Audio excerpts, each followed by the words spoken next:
Ladies and gentlemen, we have the pleasure of having in our midst this morning Shri Jhanwar, Chairman-NCB and President, Cement Manufacturers Association and Managing Director, UltraTech Cement Limited.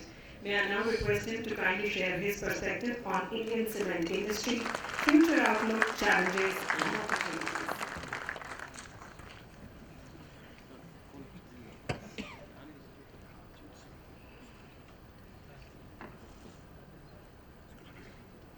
Shri Anurag Jain Sahab, Secretary DPIIT, Shri Anil Agrawal Sahab, Additional Secretary DPIIT, my industry colleague Shri Mahendra Singh Ji, MD and CEO Dalmia Cement, Dr. E.N. Mahapatra, Director General NCB, Dr. S.K. Chaturvedi, Joint Director and Organization Secretary of this conference, my fellow industry colleagues, senior officers from the various government departments, faculties from academia and the manufacturers, equipment manufacturers, consultants, and delegates from various countries, ladies and gentlemen. So very good morning once again to all of you. And a very warm welcome because this conference, as Dr. Mahapatra said, we are organizing after 3 years time, obviously because of the, we all know the pandemic. And I can also say to start with, say, Dr. Mahapatra, you made my job much lighter, easier by explaining about the cement industry, where cement industry stands and what kind of contribution NCB has made in these last 2-3 years period. So thank you, Dr. Mahapatra. So ladies and gentlemen, as we all are aware under the visionary leadership of our Honorable Prime Minister Shri Narendra Modi ji, India has already become the world's 5th largest economy. And the contribution of Indian cement industry in this regard has been a very, very high level. Indian cement industry is rated as one of the best performing industry across sectors, and particularly on the energy sector, where a lot of conservation has been done and the energy improvement has been done, and also on the environment front. So this is one of the best performing industry, even if we compare across the sectors. And simultaneously, the kind of targets the cement industry has set in terms of sustainability is commendable. Many of our companies have set the zero carbon targets by 2050. And particularly if we talk about the role in terms of the moving towards the circular economy, I think Dr. Mahapatra has already said that industry has already moved almost to average to 6%, but there are plants, some plants are using even 25%, 30% the waste will from different industries. So again, it's a commendable, and it can go beyond a level provided the segregated fuel is available, particularly from the municipal waste. Apart from the RDF, I think this is the industry where the lot of other waste like the fly ash, the slag, the red mud, and the different kind of chemical waste getting used. In terms of the size, again, I would say that it's a second largest industry after China globally.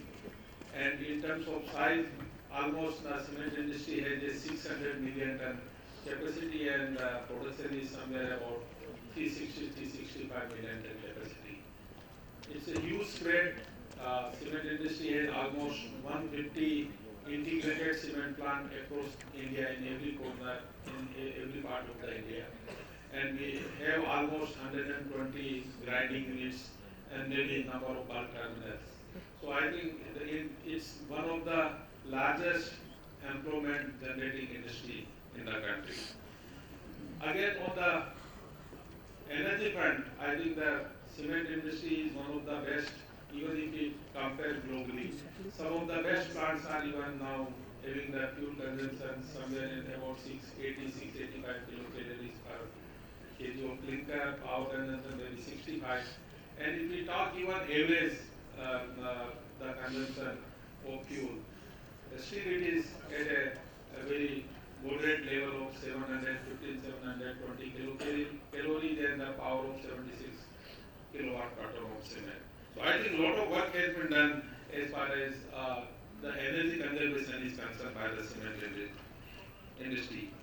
Having set up such a strong technological base indigenously, for that purpose, I also take this opportunity to thank all equipment machinery suppliers who have also equally contributed for achieving these milestones. Because yes, the people who are operating the plants, they know how to optimize it, but at times you need to have a specific guidelines from the experts actually. Again, while the Indian cement industry is taking proactive steps, renewing and revisiting the targets regularly, understanding the futuristic needs and challenges, there remain certain areas which needs to be addressed and require both technological and the policy intervention. I will try to bring out some of them as follows. India is, as we know, India is blessed with the ample quantities of various industrial waste across the various industrial sectors across the country. Some of the industrial waste have been prominently being utilized in cement manufacture, such as I said, fly ash and these kind of things. I think at times there is a challenge for even availability of these waste products for the industry, and some quantity gets exported from India. So I would also ask to Jain Saab and Agarwal Saab that how these waste products which can be effectively used in Indian cement industry can be conserved for India. So because the purpose of conservation is the limestone which is getting used instead of these products can be limestone can be conserved, which is going to be the scarce commodity. So that's my request from this platform. If I talk the low carbon, the Indian low carbon roadmap which was drafted in 2002 and reviewed in 2007 has shifted focus from reducing the clinker factor as its major lever to carbon capture and use. The benefit of reducing clinker factor, though a major lever, is heading towards a kind of saturation level, and therefore, in order to achieve the net zero carbon targets, CCUS, which is as of now at its infancy, needs to be strengthened both at technological as well as policy intervention level. This will foster the pace of achieving carbon emission targets. I am happy to see that very important deliberations are scheduled during the conference on this particular subject. No industrial sector can progress without proper infrastructure and logistics support. As far as the infrastructure is concerned, we all know that our government under the visionary leadership of the Honorable Prime Minister, the NIP, the National Infrastructure Pipeline, has been announced, and where the number of infrastructure projects have been planned, and it has been also well aligned with the Gati Shakti scheme actually. So I think this would take this scheme would support in a big way to cement industry, because for any infrastructure development, the cement is the key raw material.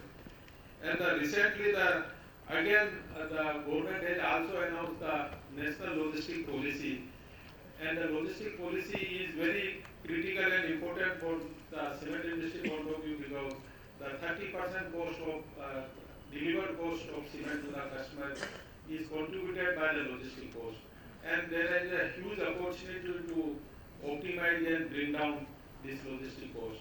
The kind of focus the government has given, I would ask all my colleagues to make full use of this infrastructure policy in terms of whether the infrastructure development so within our plant, so that we can move maximum metal in a very cost-effective manner, and also at the customer end. So that's another one major development has happened in our country. the fuel and energy security is still the major concern for the cement industry. Though the efforts are underway to produce the clinker at lower temperature and utilize the various kind of alternate fuel, as I said, it is our national duty to observe maximum restraint of using conventional fossil fuel and take necessary steps towards using alternate sources of fuel. And how we can increase, I think that's another area of challenge. And I'm sure all plants is working towards how to maximize this alternate fuel because it's well aligned with the business objective. One, it's environment friendly, and the second it is conserving fuel, which is the fossil fuel, which is has become very expensive in the recent past. The leading cement companies in India have also adopted tools like our science-based target initiative (SBTi), internal carbon pricing, EP100 initiatives to achieve the goal of doubling energy productivity, and RE100 initiatives to meet 100% of its electricity requirement to achieve the target of decarbonization.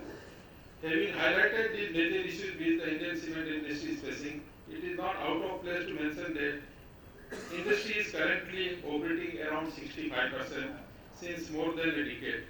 With the infrastructure boost, as I said, I think there is every possibility that this capacity utilization will improve. There are areas of regional imbalances within the country, and I am sure that by taking appropriate steps, some of them just I discussed, we will be able to increase the production of cement and reduce the idle capacity. Besides, there are other issues also which industry is taking up regularly with the concerned authorities and resolving them as well. The conference like this provide all of us a common platform to come and exchange freely and share our experiences, difficulties, and also expectations for making the cement industry a source of point for making the world as a whole better place to live. I take this opportunity to convey my sincere thanks to again to say Anurag Jain Sahab, Agrawal Sahab for their huge support actually, because we have taken lot of matters with you and you could able to resolve some of the issues, and Dr. Mahapatra said that some of our recommendations from NCB is pending with the EIS, etc. Those will also get sorted out as early as possible. So I think I can say in total the industry, sir, is moving in a right direction and ready to contribute and ready to partner with the growth story of India. I also extend once again to warm welcome to one and all of you on behalf of NCB and on my personal behalf, and looking forward for a very fruitful and interactive deliberation during this conference of 3 days. Thank you.